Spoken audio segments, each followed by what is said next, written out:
Oui, Monsieur Mériot, allez-y. le débat est véritablement intéressant puisque, effectivement, nous venons d'apprendre par la bouche de M. Fournier que les transports devaient être au service de la santé.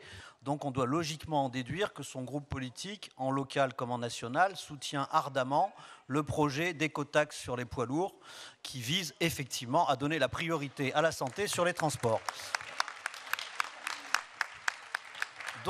Donc on en est très heureux, le débat nous permet d'avancer.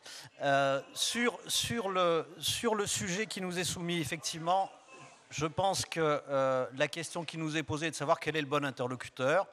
Et en ce sens, je pense qu'il est effectivement pour notre groupe cohérent que cet amendement, qui a tout son sens sur le fond, soit transformé en vœu.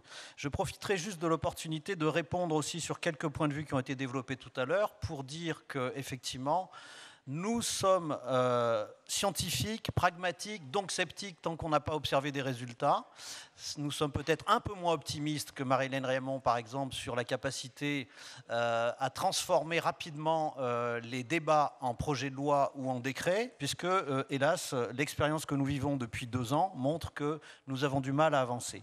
Alors, sur les interrogations qui ont été soumises tout à l'heure, oui, nous partageons le fait qu'il est regrettable que ce schéma ne soit pas opposable. Nous l'avons dit dans la phase de préparation du SRCE en 2012, nous le répétons en 2014.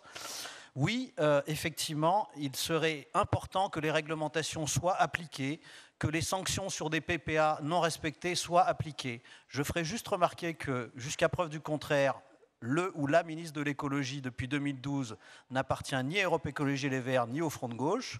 Et deuxièmement, pour ce qui est du PPA, j'ai une expérience locale que je me dois de raconter. Je suis grenoblois, comme certains le savent.